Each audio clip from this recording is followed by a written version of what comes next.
Hadirin yang dirahmati oleh Allah Subhanahu wa taala, kita akan kedatangan tamu ya, tamu yang luar biasa, tamu yang istimewa, tamu yang bernama Rajab. Allah Subhanahu wa taala berfirman dalam surat At-Taubah ayat 36, "Inna iddatasy syuhuri indallahi 12 syahra fi kitabillah yauma khalaqas samawati wal ard minha arba'atun hurum." Sesungguhnya jumlah bulan di sisi Allah Subhanahu wa taala ada 12 bulan. Ketika Allah ciptakan langit dan bumi.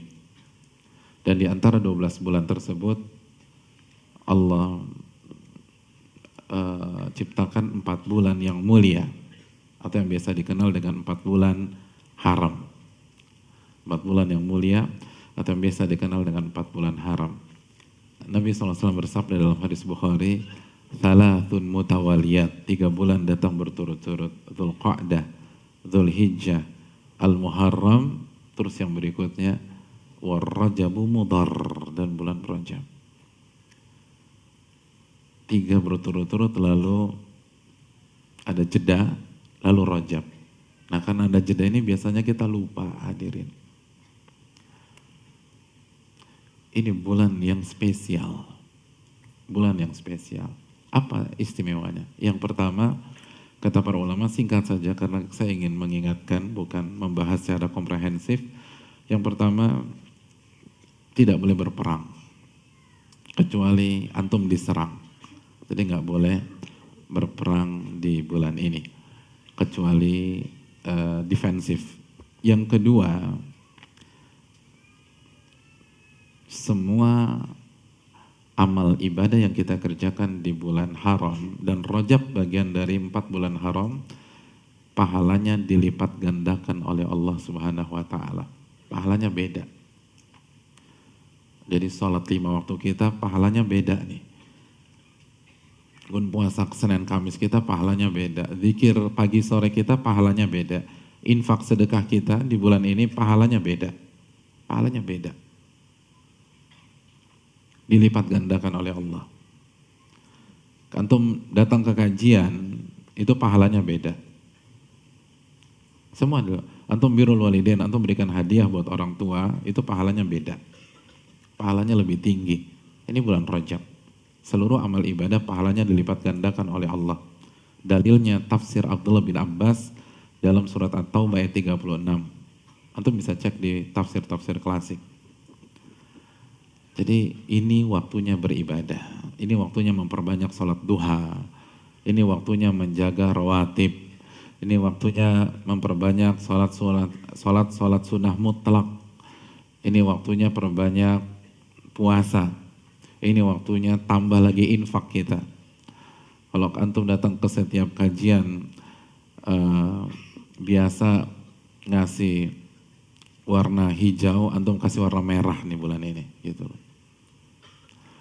Jadi ini harus diperbanyak, hadirin. Kalau biasanya kajian mungkin seminggu sekali atau seminggu 2 kali, di bulan ini tambah datang kajian. Ini pahala beda. Pahala dilipat gandakan oleh Allah Subhanahu wa taala bulan Rajab. Belum lagi dapat bonus antum, hadirin. Yaitu bonus menghidupkan sunnah Nabi yang hampir punah. Itu beda lagi tuh. Man sanna fil Islam sunnatan hasanah falahu ajruha wa ajru man amila bila min ghairi an yanqusu min ujurihim syai'. Dalam hadis Muslim, barang siapa yang menghidupkan sunnah Nabi di tengah-tengah masyarakat, sunnah yang hampir punah, sunnah yang udah jarang, maka dia akan mendapatkan pahala, dan dia akan mendapatkan pahala orang yang mengerjakan sunnah itu karena terinspirasi dia, karena ngikutin dia, tanpa mengurangi pahala orang itu sama sekali. Jadi orang itu sempurna, antum dapat. Jadi antum dapat pahala menghidupkan sunnah Nabi SAW. Semangat beribadah di bulan Rajab dari awal sampai akhir itu sunnah Nabi SAW yang sudah mulai punah sekarang, yang sudah mulai langka. Antum kalau hidupkan, oh luar biasa, hadirin. Jadi bukan hanya mendapatkan pahala yang dilipat gandakan atau mendapatkan bonus pahala menghidupkan sunnah Nabi SAW yang hampir punah atau yang sudah langka di tengah-tengah masyarakat. Keutamaan yang berikutnya, di sisi yang lain, dosa dilipat gandakan oleh Allah. Dosa dilipat gandakan oleh Allah. Semua dosa, gak sholat, dilipat gandakan di bulan ini. Dosa durhaka dilipat gandakan. Ngebentak suami dilipat gandakan. Ngebanting istri dilipat gandakan oleh Allah. Loh beneran ini. Terus dosa gibah dilipat gandakan oleh Allah. Dosa nggak pernah datang ke kajian, kan thalabul ilmi faridatun ala kulli muslim. Menuntut ilmu itu wajib bagi seorang muslim. Nggak pernah datang di bulan ini, beda dosanya. Dosanya beda. Gitu. Bro, ini ada gosip Grace nih. Oh nggak bisa bulan Rajab bro. Bulan depan aja, bulan depan. Ini juga nggak benar. Justru ini jadi momentum untuk mengatakan tidak pada maksiat. Ini momentum mengatakan tidak pada maksiat. Semua maksiat dilipat gandakan, semuanya. Kita ngebohong di bulan ini dilipat gandakan dosanya. Dalilnya tafsir Abdullah bin Abbas terhadap ayat ini. Makanya Allah mengatakan apa? Di ayat Al-Taubah ayat 36 ini, "Fala tadlimu fihinna anfusakum." Maka janganlah kalian menzolimi diri-diri kalian di 4 bulan haram ini. Itu kata Allah. Janganlah kalian menzolimi diri-diri kalian di 4 bulan ini. Apa maksud menzolimi diri? Catat baik-baik sebuah kaidah dalam agama kita. Setiap maksiat yang kita lakukan sejatinya menzolimi diri kita sendiri. Itu kaidah.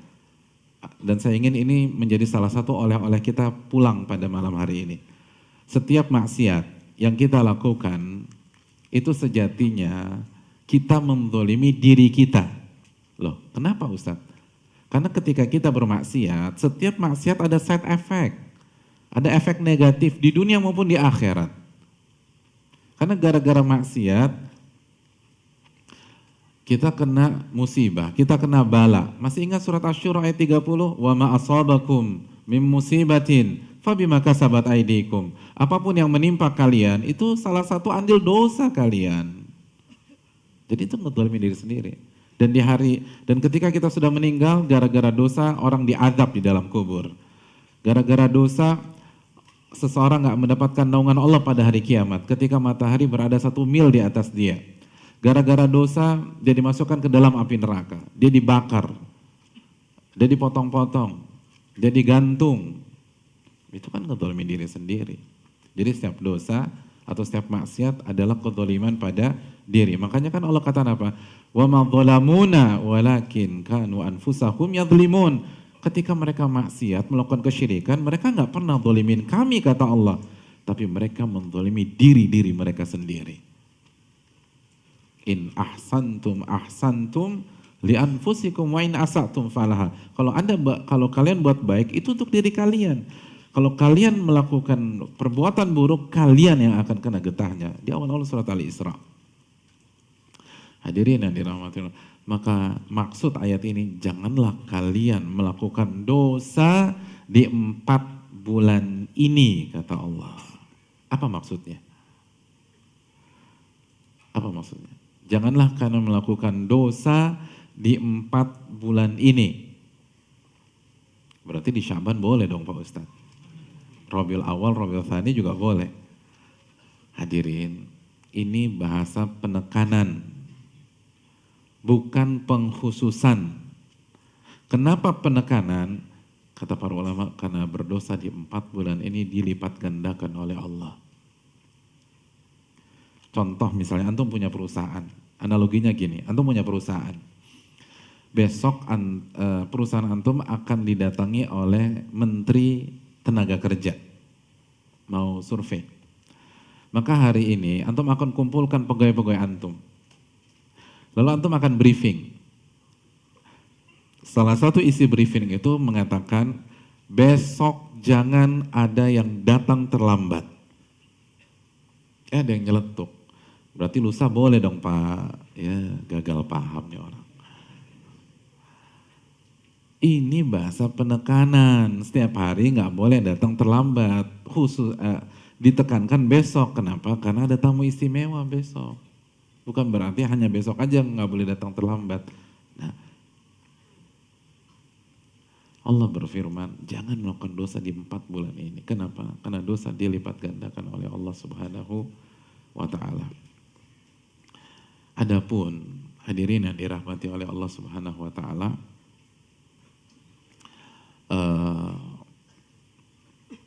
amal-amal apa saja yang kita kerjakan di bulan Rajab dan apa fadilahnya mengerjakan ibadah di bulan Rajab atau amalan-amalan tersebut di bulan Rajab. Saya ingin to the point saja sama antum. Kita langsung buka saja penjelasan dari pakar hadis kita, Al-Imam Ibnu Hajar Al-Asqalani rahimahullah, ulama hadis dari mazhab Syafi'i, ulama kebanggaan kita, pensyarah Sahih Bukhari. Al-Imam Ibnu Hajar Al-Asqalani itu punya buku khusus, judulnya Tabyinul Ajab Bima Warada fi Syahri Rajab. Buku ini khusus mengkaji tentang riwayat, keutamaan, dan hadis tentang bulan Rajab. Apa kesimpulan beliau? Di halaman-halaman awal, beliau mengatakan begini, Lam yarid fi fadli syahri Rajab, wala fi siyamih, wala fi siyami syai'in minhu muayyan, wala fi qiyami lailatin makhsusatin fih, hadithun sahihun yasluhu lil hujjah. Kata beliau, tidak ada satupun riwayat dan hadis yang berbicara tentang keutamaan bulan Rajab atau puasa di bulan Rajab atau puasa di sebuah hari di bulan Rajab atau sholat qiyamul lail di malam-malam tertentu di bulan Rajab, hadis yang sahih yang bisa dijadikan hujjah. Gak ada satupun hadis yang sahih. Bukan kata saya, kata Al-Imam Ibnu Hajar Asy-Syafi'i rahimahullah. Terus beliau katakan, ini bukan pendapat saya pribadi. Waqad sabaqani ilal jazmi bidzalika al-Imam Abu Ismail Al-Harawi Al-Hafidh. Dan sebelumnya sudah ada ulama yang memastikan kesimpulan di atas, ulama yang bernama Al-Imam Abu Ismail Al-Harawi Al-Hafidh. Jadi itu keterangan dari Al-Imam Ibnu Hajar. Lalu di satu poin lagi beliau juga menyampaikan di halaman-halaman awal ya, ada beberapa cetakan. Kalau cetakan saya di halaman ke-33, di halaman 33 ini beliau mengatakan, wa ammal ahadithul waridatu fi fadli Rajab au fadli siyami au siyami syai'in minhu sarihatun fahiya ala qismaini dha'ifa wa maudu'ah. Adapun hadis-hadis yang berbicara tentang keutamaan bulan Rajab atau keutamaan puasa di bulan Rajab atau puasa di sebuah hari bulan Rajab, maka hadis-hadis itu terbagi menjadi 2 kelompok, 2 kelas. Jadi beliau mau membuat klasifikasi. Seluruh hadis yang berbicara tentang keutamaan bulan Rajab, puasa bulan Rajab, itu kemungkinannya cuma 2. Yang pertama dhaifah, hadis-hadisnya dhaif, atau yang kedua wa maudu'ah, hadis-hadisnya palsu.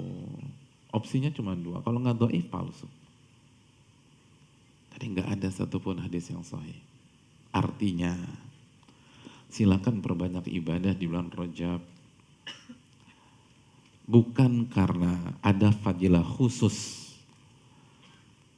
di sebuah hari di bulan Rajab atau hari-hari tertentu di bulan Rajab, tapi dasar kita Karena bulan Rajab adalah satu dari 4 bulan haram yang dimuliakan oleh Allah Subhanahu wa taala di dalam surat At-Taubah ayat 36. Dan silakan perbanyak puasa di bulan Rajab. Karena sebagian salaf itu sangat semangat berpuasa di bulan haram. Dan di antara bulan haram adalah bulan Rajab. Al-Imam Nawawi dalam kitabnya Al-Majmu' Syarah Muhadzab, ini buku luar biasa.